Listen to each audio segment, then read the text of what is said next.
Support for Our Town Jackson comes from Ohio Health, offering healthcare expertise with 12 hospitals and over 200 neighborhoods. From primary and urgent care, vascular, orthopedics, and cancer care, better healthcare for the better part of Ohio. Mark Porter Ford in Jackson.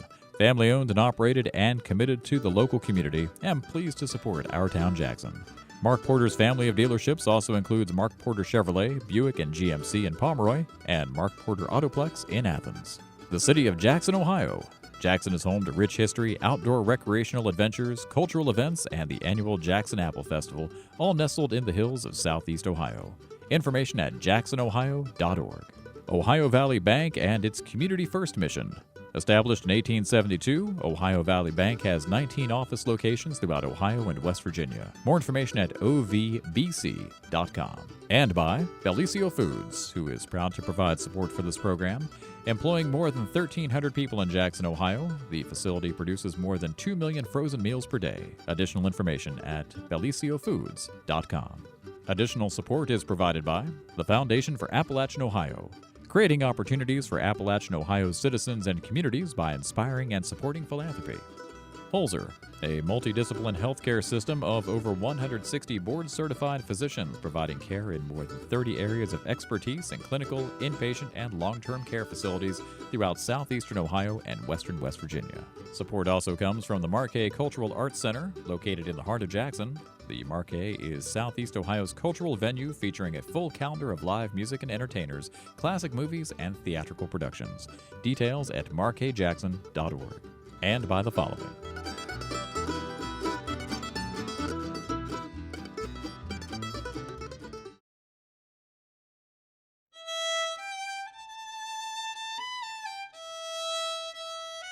There's something in the ruggedness of the hills surrounding Jackson which denotes antiquity, strength, and character.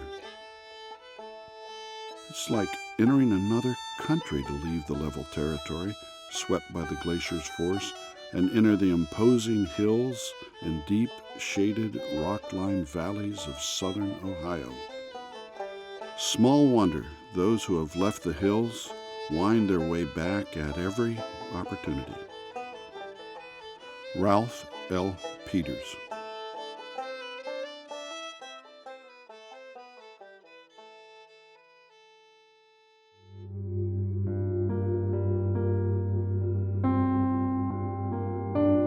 Some time ago, as the last of the glaciers retreated, water from their melting ice rushed through what is now southern Ohio, carving out hills and valleys in its path.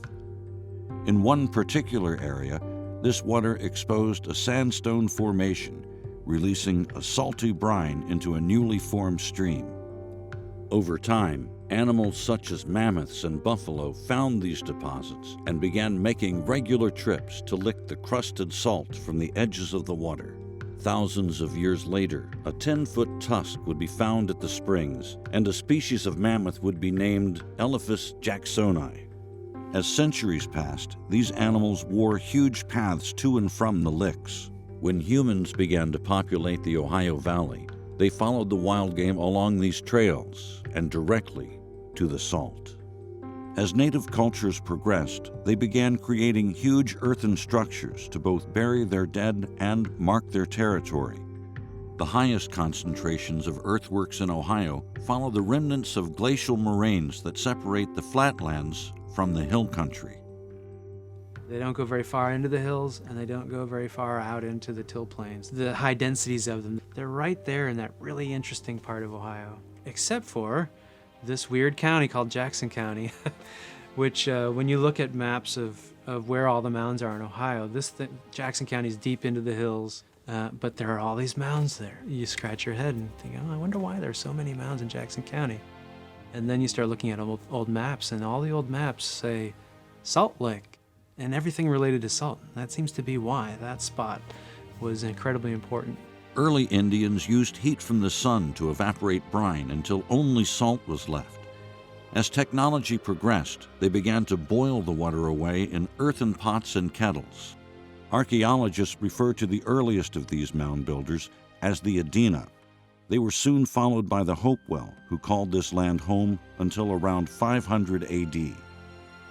There are these terms, Adena and Hopewell, and they're not tribes like you think of the Shawnee or the Miami or those kinds of tribes. They're archaeological constructs. It's sort of like saying American. You know, American is a lot of different things, and it's a big place. And this term Hopewell especially has been used all across the eastern United States. What happened to the mound builders or the Hopewell in this case is one of those big questions in Ohio archaeology. But the people didn't just pack up and leave. They stayed. They were still here. So the Hopewell didn't just vanish. They just stopped doing stuff that's easy for us to see today. Construction of earthworks ended around 400 to 500 AD, but other signs of native inhabitants soon began to appear. Among those were the Leo petroglyphs carved by the Fort Ancient culture. Around 1650, their populations were decimated by European diseases and conflict with Eastern tribes. The American Indian groups that lived in the East, in interacting with European folks there, they discovered that, hey, these folks really want beaver skins. We don't care why, but they really want them, and they're willing to trade us cool stuff if we give them beaver skins. So we know where to get beaver skins. Ohio. It's right nearby. We'll go there and push everybody else out. So there were the Beaver Wars, and what happened was Ohio was almost depopulated. And that void was filled by groups like the Shawnee and other groups from the east. The Shawnee made their homes near the springs until the late 1700s, but as white explorers worked their way westward, more conflict soon emerged. In the 1780s and early 1790s, this would have been a bad place to live if you were white. You probably wouldn't have survived because the Shawnee and folks would have worn you out or taken you captive or killed you. There are some accounts of white settlers who had been abducted by Indians, and they had been incorporated into the American Indian community and did all the things that the Indians did. And one of them was head down to Jackson County and spend a month there boiling water ad nauseum or waiting for it to evaporate and harvesting salt. One of these early captives was none other than famed frontiersman Daniel Boone, who was captured by the Shawnee in 1778. Daniel Boone was captured in the Blue Licks area, and it appears that they stopped here to make salt. Where supposedly it happened is a large outcrop of sandstone around 40 feet high, and at the base of this sandstone is where the old channel of Salt Lick Creek ran, and at the very top it was high and dry. The story goes that the Indians made their camp up on top and not down on the very flat bottom because it was always so swampy down there. When he overheard plans of an upcoming attack on his home village of Boonesboro, Kentucky, he made a daring escape. His path through the wilderness led him straight back to the salt springs and the cliff.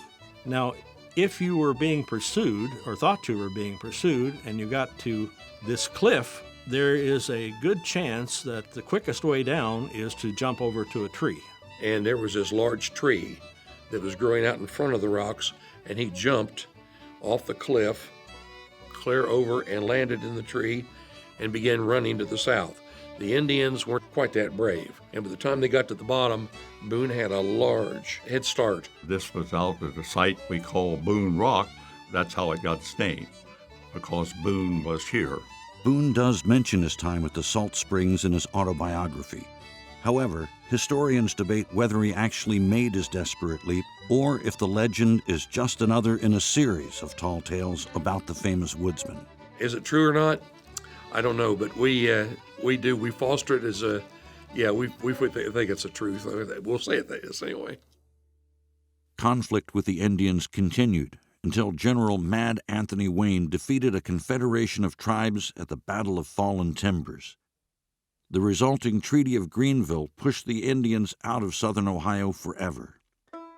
With this new territory free from danger, a wave of white settlers poured over the Ohio River and followed ancient Indian and buffalo trails into a primeval wilderness. There was a mass migration coming in from all these people who had heard about the salt works. They flocked in big numbers that came in to get rich from mining the salt. The first settlers at the spring used traditional Indian methods to extract salt, and later began boiling the water in large brass kettles. But new and more efficient techniques were soon developed. It didn't take long, though. The operations increased dramatically. They would take up like 30 to 40 kettles, and they would put 2 rows of kettles over a pit, and then they would have the open end where they would put the fire in the front, and at the far end they would have a chimney, and that would carry the heat back along and heat the kettles up. The water would boil away, and they'd have pure salt. At one time, at least 20 furnaces lined Salt Lick Creek, producing an average of 3,500 pounds of salt per week. From the period about 1796, 97, 98, 99, they were just literally cutting down trees from all over the area to come in and provide the firewood they needed and defacing the area. There were quite a few complaints that were sent to Congress. In an effort to preserve the resource and to prevent monopolistic control, federal legislation was introduced designating the Scioto Salt Reserve, making the licks publicly owned land. When Ohio was admitted to the Union in 1803, Congress passed control to the state. Of course, this necessitated a road to get the salt back and forth, so the first public road that was built in the state of Ohio was improvements to that road, the north-south road that came down. Salt boilers also made several camps with unique names like New Jerusalem, Paradise, and Purgatory. Purgatory was eventually renamed Poplar Row in reference to the many tulip poplars that line the ridge and the rows of cabins made from their logs. And in 1804, a post office was established at the springs by the name of Salt Lick Town. By 1810, hundreds of salt boilers had migrated to the licks, seeking their fortunes. One of the interesting salt boilers was George Crookham. George Crookham is one of the most misunderstood individuals, I think, in early Ohio history. The fact was, this man was, by all accounts, a genius. He could add and subtract, multiply and divide large numbers in his head. He was the only salt boiler that had books. They tell the story of how he could read a newspaper upside down. Crookham also devoted himself to studying the archaeology and history of southern Ohio and the salt springs.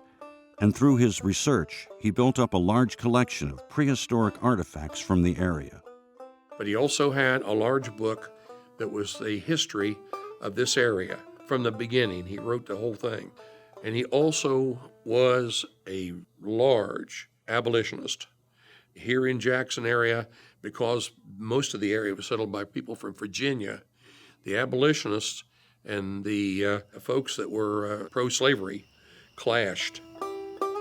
And this led to, finally one night, a bunch went to George's laboratory and home and burned it down. And he had a number of artifacts that he collected from the digging of the salt wells, and that was all lost. The true extent of George Crookham's lost collection can never be known. However, a few small pieces survived the blaze and were handed down to his descendants over time. By 1810, larger and stronger deposits of salt were discovered at the Kanawha River Valley, and production at the springs entered its final phase. In 1816, the land around the springs was included in a new county, created from parts of Athens, Gallia, Ross, and Scioto counties, and given the name Jackson. Andrew Jackson was the most prominent figure of the time because of the recent Battle of New Orleans during the War of 1812.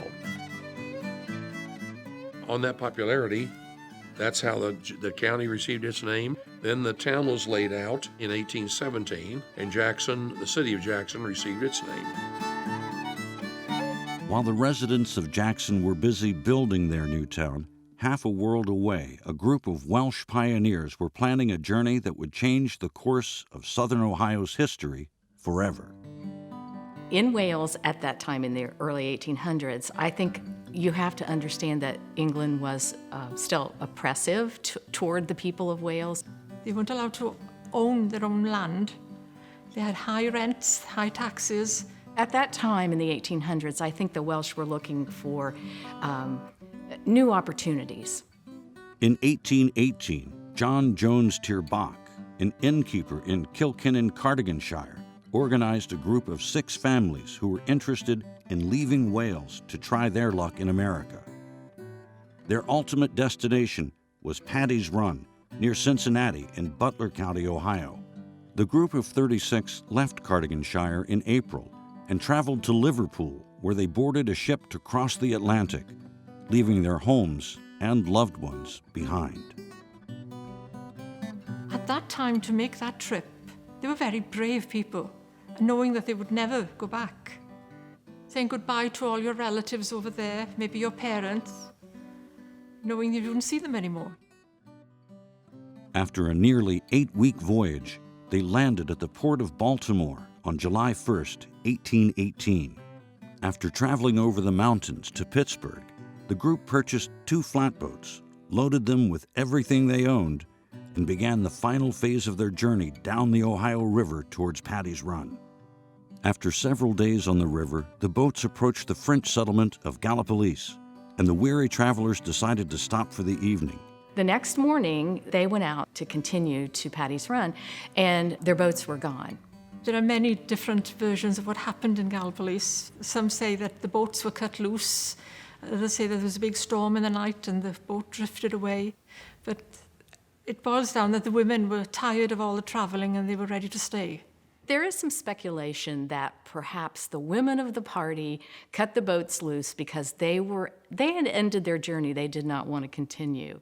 John Jones Tirbach's grandson has documented in a booklet that he wrote that his grandmother had said she would not step foot back on the boat. So they walked inland up to about Centerville, past Rio Grande, and they started to see land that looked a lot like where they came from in Wales. So they decided that that would probably be the best place for them to purchase their farms. After 12 years, the Welsh were visited by the Reverend Edward Jones from Cincinnati. In 1837, he returned to Wales and published The American Traveler, a guidebook for prospective Welsh immigrants interested in starting a new life in America. In his pamphlet, Jones sang the praises of Ohio, and specifically Gallia and Jackson counties. Yr wyf yn barnu mae y dalaeth hon yw yr un orau o lawer i'r Cymru i wledychu ynddi, a chofier mae yr ochr ddeheuol y mae y lleoedd gorau. Nid oes dadl y chwaith, na bydd y lleoedd hynny ag sydd yn dirgoediog yn awr yn wlad hyfryd cyn hir. Y teithiwr Americanaidd, gan y parchedig Edward Jones. Thanks to the American Traveler, after the 1830s to the 1840s, we have what they refer to as the Great Welsh Tide. And that is when thousands and thousands of Welsh from Cardiganshire settled in this area. There were thousands came from Cardiganshire. They've always said that you were never very far away. Cardiganshire was just around the corner.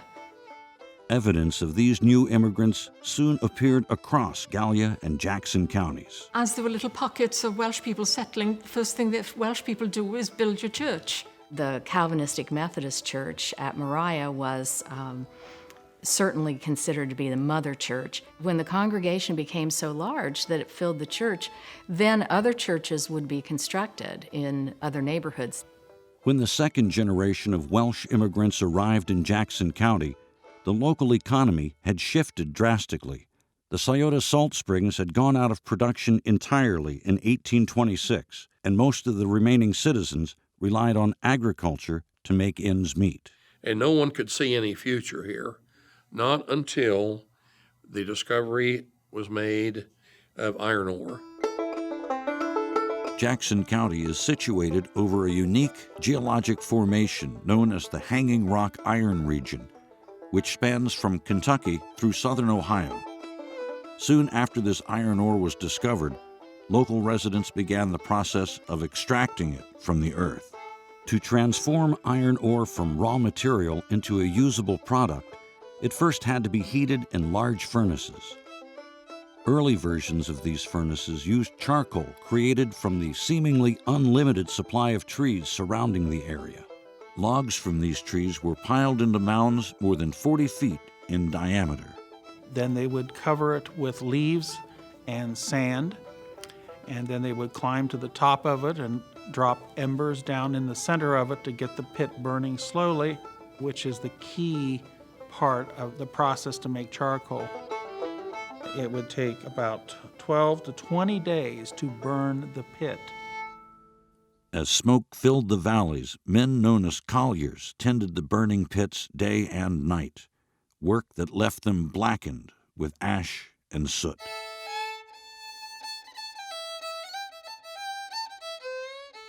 Colliers were an interesting group, and there was an article in 1930 in the local newspaper kind of talking about the colliers, and it said the colliers were a rugged race. They looked strong and they smelled strong, but they did a significant job in the development of this nation. And it said, may you rest in peace. But however, if in the afterlife it is the fiery flame and the ascending smoke that you now see, it is something that you've seen before, and by now you should be quite used to it. This charcoal was added to the furnace along with iron ore and limestone to remove impurities. The furnace was then lit, and the ore was liquefied in the flames. The resulting product came to be known as pig iron. The furnace would be what they call tapped at the bottom. In other words, an opening would be made, and the molten contents would flow out. In order to control that process, they would dig a long trench out and then several small trenches off to the side. So the contents molten would come out, and then they would neatly fill out into these other trenches on the side. They said it looked like baby pigs nursing a sow. And so therefore the term comes up, pig iron. Demand for iron increased, and the valleys of Jackson County were soon filled with the smoke of more than 11 charcoal furnaces. With a civil war on the horizon, the iron produced in their flames would soon become invaluable. As Jackson moved into the 1860s, talk of conflict between the states increased, and an ominous tone spread across the country. Mae cwmwl di iawn yn crogi uwch benyn gwlad yn bresennol, ac nid oes neb yn gwybod beth fydd y canlyniad ond Duw ei hun. Nid all un am gyffred ddynol ddychmygu pa fodd y dibennir y terfysg, ond mae lle i ofni y bydd afonydd y waed dynol yn llifo'r hydfeisydd ffrwythlawn a chynt clodfawr America cyn yr adferiad heddwch, oherwydd ffyrnigrwydd a gelyniaeth sydd rhwng y ddwy blaid at ei gilydd. Sarah Roberts, swydd Jackson, Mehefin 27, 1861. The conflict meant economic ruin for many areas of the country, but the iron furnaces of Jackson County found themselves uniquely positioned to contribute to the needs of a growing federal army. When Sumter was fired upon and the Civil War started, the price of iron skyrocketed exponentially the next day. So the orders that they had were incredible in providing the government with those resources. Nearly all of the iron produced at the local furnaces was turned into weapons and equipment, and iron from Jefferson Furnace was used by the United States Navy to create the ironclad ship known as the Monitor. When war broke out, many men in Jackson County were quick to enlist. In 1861, the 53rd Ohio Infantry was organized at Camp Diamond in Jackson. The regiment saw action in several engagements, including the Battle of Shiloh and the Siege of Vicksburg. General Sherman once stated that the 53rd's reputation was equal to any from the state of Ohio. In 1864, they marched with him to the sea.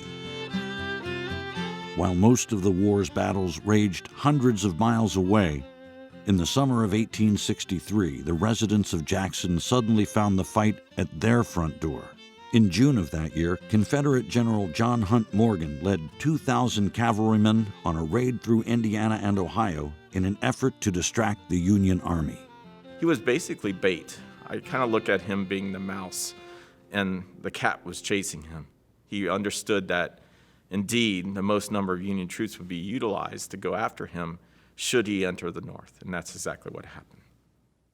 After skirting Cincinnati, Morgan quickly headed east with over 100,000 Union forces in pursuit, and Jackson lay directly in his path. His men arrived at the city limits around 9:30 p.m. on the evening of July 16th. The Confederates charged a barricade and captured a large number of militia, who they took to the fairgrounds as prisoners. Most of the Union prisoners kept at the fairground assumed they would be executed in the morning. However, the next day Morgan paroled his captives and simply made them promise they would no longer take up arms against the Confederacy. In the days before arriving at Jackson, Morgan's men had intercepted copies of the local paper that had published several disparaging remarks about the raiders, going so far as to call them the scum of the earth. And they felt like their honor was at stake. Some of the men were so upset by this, went up to the third floor of the Jackson newspaper that had printed this, and they started ravaging the printing office. And they literally threw the typeset out the window onto the street. They were so upset. When Union General Edward Hobson arrived a day later, he too took revenge on the local press, ordering his men to destroy the offices of a local paper known for its Southern sympathies. So both newspapers suffered heavily at the hands of either the Confederates or the Union soldiers, depending on what the persuasion of the newspaper was at the time. Morgan and his men remained in Jackson until early afternoon. They then headed east towards the crossroads at Berlin. As they approached the town, a Confederate scout was struck down by a bullet from a lone militiaman.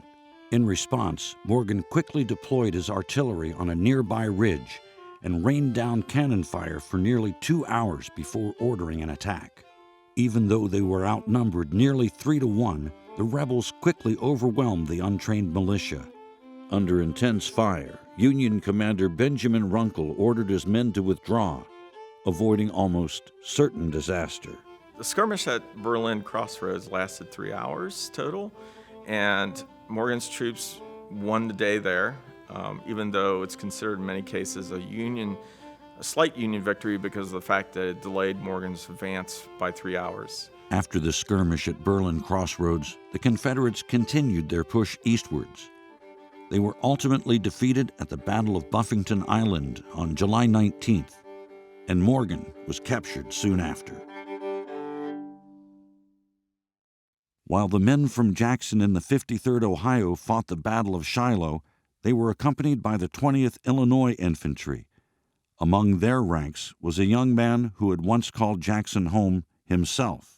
The son of a Methodist minister and staunch abolitionist, John Wesley Powell moved to Jackson with his family when he was a young boy. Because of his family's liberal views, he was often tormented by his classmates. In order to shield their son from bullying, the Powells entrusted his schooling to a familiar local scientist. He was tutored by George Crookham, and this seems to have encouraged him to be interested in geology, and he later studied geology. Crookham took him for walks as a boy and would show him all these things that were mysteries, and it really brought forth in the boy a sense of investigative qualities. Eventually, the bullying became too much, and the Powells moved away from Jackson when John Wesley was 12 years old. However, he embraced the lessons he learned from George Crookham and continued to study geology and science. When war broke out between the states, he enlisted in the Union Army and lost his right arm at Shiloh. After the war, he began a career as an explorer, always giving credit to his former mentor. John Wesley Powell always credited George Crookham for his learning and zeal, and ended up going on to be the second most famous explorer in American history behind Lewis and Clark. In 1869, he gathered 9 men in 4 boats and set off for his greatest adventure. The group departed from the mouth of the Green River in Wyoming and floated to its confluence with the Colorado. They then proceeded to become the first white men to explore the length of the Colorado River and the Grand Canyon. In 1871, he did it again. Today, John Wesley Powell's name is synonymous with the American West. As Jackson moved into the latter part of the 1800s, the region's charcoal iron furnaces were quickly giving way to new and more efficient technologies. These furnaces, they came in and started in the 1840s, and by the 1870s, they were on their way out. And that's when they began developing a different kind of fuel, coke. It was made from coal. And once the coke-fired furnaces began to go into production, they could make hundreds of tons. Among the first shareholders of Jefferson Furnace was Thomas Jones, a Welshman who emigrated to Jackson County during the Great Welsh Tide of the 1830s. His son Eben was also instrumental in the furnace operations. The Jones family soon acquired two coke furnaces, Fulton on the south end of Jackson and Globe on the city's western edge. The two were merged in 1873 under the corporate title of Globe Iron. The late 1800s saw a tumultuous iron market in Jackson, and Globe faced an uncertain future. However, Eben's son, John E. Jones, saw opportunity. John E., not Johnny, but John E. Jones. Got to follow the middle initials with the Joneses. John E. grew up watching all of this, and smart guy, and he's looking at it, and Dad is saying to him, this isn't going to last. But Johnny said, oh, I think there's something here. I think there's something in this. And I want to buy up the family's shares. And Dad said, I'm not going to give them to you. And he said, well, again, I'll buy them if you won't give them to me. And he ended up buying all of them. John E. noticed that furnaces would occasionally produce pig iron that was low in iron content, but high in silica. While most considered this to be a mistake, John E. turned it into a fortune. The high silica product was known as silvery pig iron and was useful for foundrymen who needed a specialty iron to manipulate their casts. Silvery pig iron was also a useful addition to steel manufacturers. By the 1930s, Globe Iron was the world leader in silvery pig iron production. Globe's silvery pig iron was of such high quality, they're the greatest. Their closest competitor was also in Jackson, and that was Gisco, Jackson Iron and Steel Company. Now, Johnny owned some stock in Gisco as well. He had it going. Globe was so successful, it was ultimately featured in an edition of Fortune magazine. It's very big. It's very big. And Fortune magazine is zeroing in on Globe Iron. John E. Jones wasn't the only member of his family to find success in Jackson. His older brother Thomas served on the Supreme Court of Ohio, and his brother Edwin was a successful businessman who brought several economic opportunities to the city. And Edwin had a penchant for businesses, and he brought lots of businesses to Jackson from other cities. I like to say he was the first economic development kind of guy. In 1900, Edwin began construction of the Cambrian Hotel. Yes, it was a grand hotel, and it had all the things that a grand hotel of that era would have. He had the building built and then promptly sold it. And so then it had a series of operators. Again, economic development, he's a businessman. He's building stuff, getting it set up, moving on.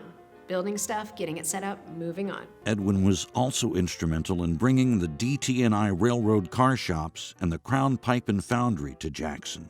Along with his business interests, Edwin Jones also launched a bid for governor of Ohio in 1918 in the midst of World War I.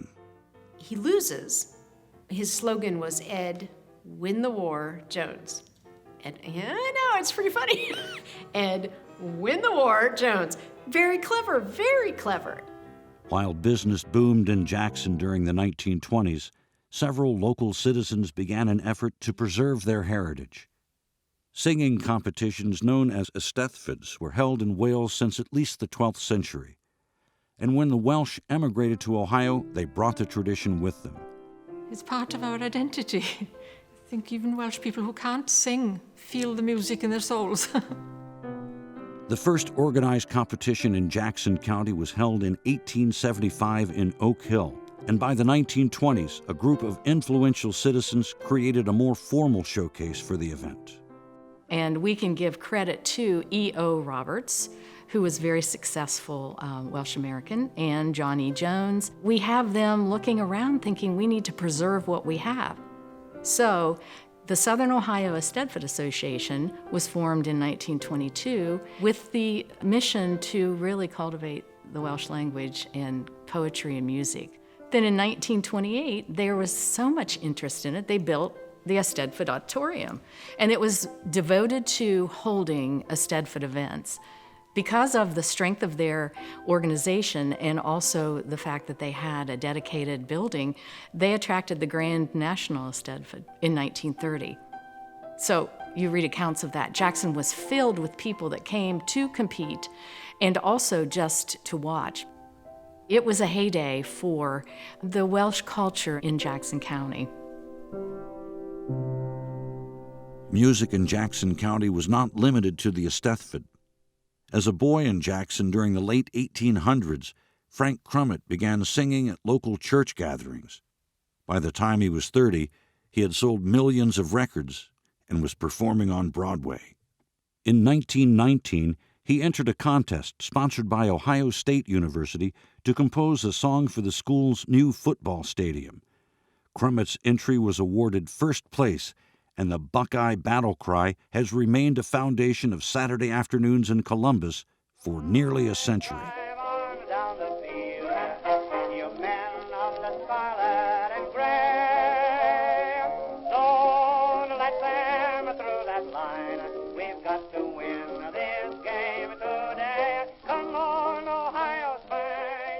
In the late 1920s, he and his wife Julia Sanderson began a career performing as a duet. The couple hosted several radio shows, including the popular Battle of the Sexes, which aired on CBS and NBC. While Frank Crummett was serenading audiences around the world, the residents of Jackson were eagerly awaiting a new form of entertainment of their own. In 1930, plans were announced for a state-of-the-art motion picture theater, but before it could open, it needed a name. It was done in a contest, and the prize for it was passes to come into the theater. So they had several entries, and there was a tie between two ladies, and what they did was combine parts of the names of the wives of Mr. Edwin Jones's sons. So Dwight and Donald had wives, Marion and Catherine. So took the M-A-R and the K-A-Y and made Marquet. And then when there was a second theater built just at the back of this theater, they flip-flopped it and called that the K-Mar. So that's how we got Marquet. The Marquet opened its doors in October of 1930 and was an instant success. This is a definite destination, and it really was a jewel in downtown Jackson. So yes, there were frequently very good crowds, and it was the high point. It was a great place to go for dating. It was the wonderful place to be. Lining the walls of the Marquet were 6 custom bas-relief sculptures, each one depicting a different aspect of life in Jackson. All 6 of these bas-reliefs tell the story of Jackson County in 1940. This is who we are, this is what we did. So there's a foundryman and a railroader. Of course there's a farmer, and of course there's a coal miner, along with the 2 women who work domestically in the gardens and in the orchards. So it's a wonderful picture of who we are. While some of the sculptures showcased traditional Jackson industries, such as iron and railroads, the image of a young lady picking apples represented a relative newcomer to the Jackson economy, commercial apple orchards. The first known orchard was planted by David Jones in the Camba Valley of Franklin Township in 1885. Soon afterwards, Daniel Albin planted another orchard in the township. By the time the Marquee was constructed in 1930, more than 50 orchards dotted the hillsides of Jackson County. By the 1950s, the county produced more than 500,000 bushels and employed over 500 people. And in the 30s, when the Depression hits, Jackson County had a bumper crop of apples. And something like 214 train car loads leave Jackson County to go west to feed people. And in doing that, the orcharders are getting paid to feed the rest of the country. During the height of the 1930s apple boom, the Jackson Chamber of Commerce made plans to celebrate the city's new industry. There was a gentleman by the name of Leon Evans, who was probably one of the great community contributors and philanthropists of all times. He was involved in everything, and he wanted to promote the apple industry here. And then 1937, he wanted to do some to not only promote apples, but to promote the community and come up with the idea of having basically a street carnival. And it was primarily an agricultural fair, where people brought in all their products, to have them judged and things like that. Booths were set up to showcase the area's agricultural products, and a queen was crowned to reign over the festivities. In 1970, the festival featured the world's largest apple pie. The gigantic dessert measured 10 feet across and included 15 bushels of apples, 45 pounds of dough, and 25 pounds of sugar. The pie was baked in a custom pan created at the Goodyear Aerospace plant in Jackson. When the Second World War broke out in the 1940s, the Apple Festival was temporarily canceled, and many of Jackson's young men shipped off to fight. Among these was Charles Shropshire, who enlisted in the Army's 1st Cavalry Division on November 3, 1942. After the Japanese surrender, Shropshire and his division entered Tokyo and made their way to the American embassy. They were soon joined by General Douglas MacArthur. As the general saluted, a flag raised by Sergeant Shropshire was unfurled above the embassy. An American flag rose slowly into the Japanese air, and there was peace.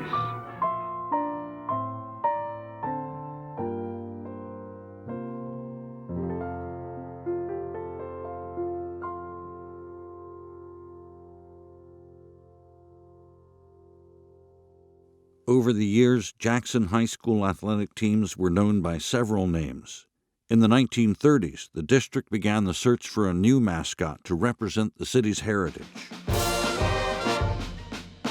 They had a contest, and they had suggested, several names. And there was a letter that suggested they be named Ironman. It was from a man living in Columbus. He had grown up here. He had always loved Jackson High School football. And although he wasn't living here right now, he thought that should be the name. It should be Ironman. And that was the name they selected. The gentleman who sent them the letter was the city auditor of Columbus, James Rhodes. Born in nearby Colton, James A. Rhodes moved to Jackson after his father died when he was only 9 years old. And following the death of his father, his mother gathered him and his two sisters together and said, "Children, your father's gone. All we're going to know is hard work."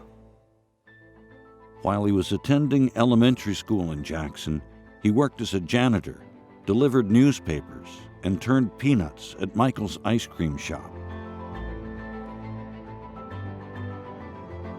He attended school here until the 8th grade, and the family moved to Springfield, Ohio. In 1937, he ventured into politics, first earning election to the Columbus School Board. In 1954, he ran for governor of Ohio, but was defeated. And then he tried again for governor and was elected in 1962. He served 2 terms, and then he came back for 2 more terms. 4 terms as governor of the state of Ohio. Rhodes is one of only 6 governors in the history of the United States to serve 4 four-year terms. For a boy that's starting out under difficult conditions and advancing, to be 4 times governor of Ohio, I think is quite an achievement. While he represented the entire state, Rhodes always considered Jackson County home. He returned whenever possible and spent his 80th birthday serving ice cream at Michael's.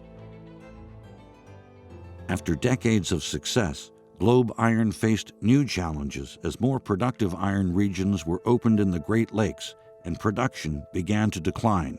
The furnace was eventually sold by the Jones family to Interlake Iron in 1956. And on September 4, 1960, the future of iron in Jackson County was dealt a devastating blow when the furnace exploded, killing an employee and seriously injuring another. After 88 years of operation, Globe Furnace went out of blast forever. On May 20, 1969, Jesco Furnace was closed, signaling the end of iron in Jackson. While the city never regained another singular industry like iron, many new businesses called Jackson home over the next several decades. In 1966, Goodyear Aerospace opened a factory, and in 1977, Marilat Industries announced plans to construct a $2 million plant that would produce parts for kitchen cabinets. In 1956, the furnace foundry building was purchased by Chun King and turned into a major food processing plant. Chun King products made in Jackson were then shipped to the entire country. In the early 1990s, the company's founder, Gino Paolucci, returned to Jackson with another frozen food company, which would eventually become Bellisio Foods, one of Jackson's largest employers to this day. Apple production declined in Jackson after the 1950s, and today Richards Brothers Orchard is the only remaining orchard in the county. However, after 8 decades of festivities, thousands of visitors still flock to Jackson to attend the annual Apple Festival every September. It truly is one of the greatest homecoming festivals you could have. There are a lot of people who plan their vacations to come home for the Apple Festival because it's almost like one gigantic homecoming. The modern version of the event includes games, rides, and one of the most unique parades in the state. The Saturday night parade is the largest lighted parade in the state of Ohio. It will have any place from 125 to 175 units, depending. Maybe 15 to 20 marching bands. And it's just a source of pride. And it would be very hard for me to picture Jackson and not have the Apple Festival. After more than half a century in show business, the Marquet Theater closed its doors in the 1990s. The building sat empty for several years and was in danger of being demolished when the Southern Hills Arts Council launched an extensive restoration effort. The bas-relief sculptures were also meticulously restored to their original splendor. And then on August the 1st of 2015, the theater opened. After 20 years of work and renovation, we're able to offer all kinds of shows. So instead of going to Columbus or West Virginia for a concert, they can drive 15 miles to Jackson and have a quality show. We've brought in acts from all over the country. Most of our acts, though, are local guitarists or singers or bands, because we want to give our region an opportunity to showcase their talents. And the Marquet stage is the perfect place to do that.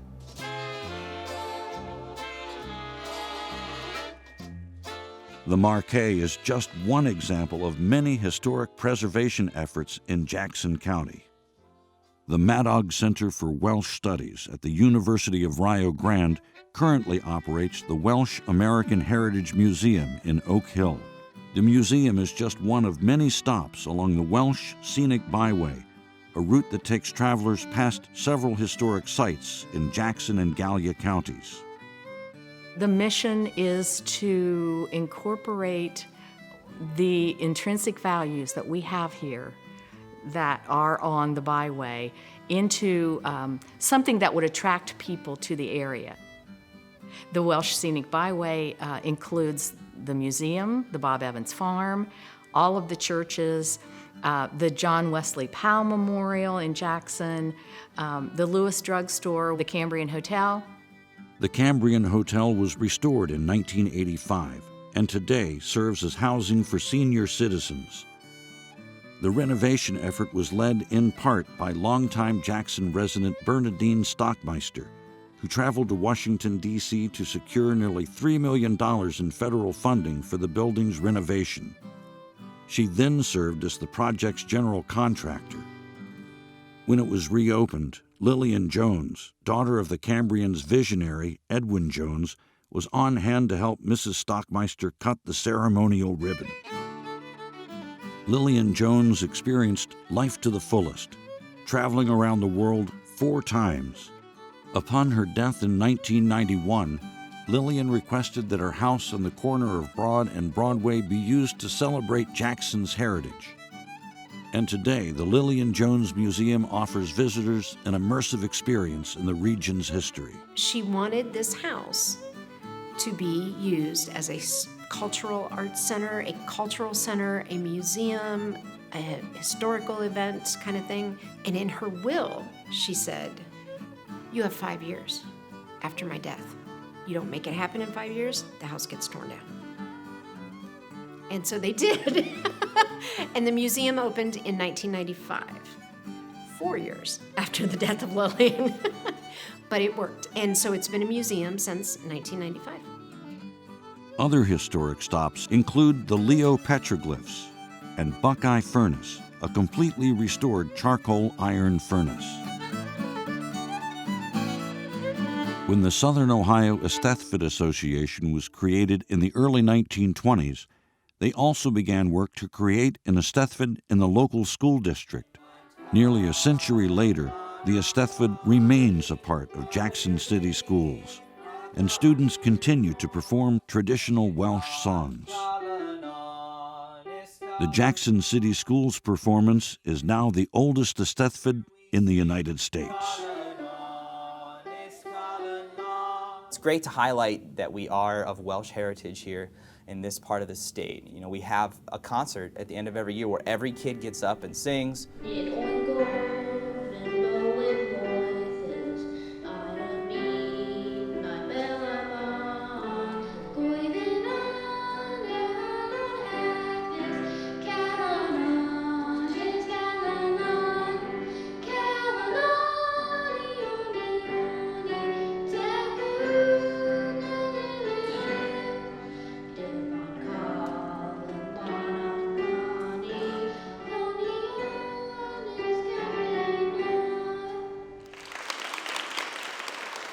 It should be celebrated. It should really be celebrated and recognized. And it's really significant for kids to know it's cool, and it's a cool part of them. It's important for us in these small areas of Southern Ohio to have an identity. Our children need to remember, they need to know where they came from, how they got here, who their forefathers were, how hard they worked, for them to know where they're going. It's definitely what you would call small town, but it's got big town attitude. And once you begin to investigate and realize what has happened and who has been from here and how it's affected history, it is something which is unbelievable.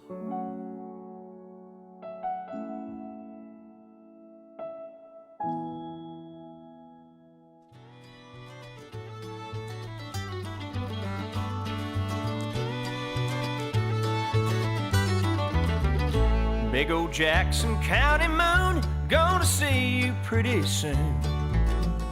Hanging low above the hills around my home. What's the sense in being here when the ones I love so dear are in Jackson while I'm sitting here alone?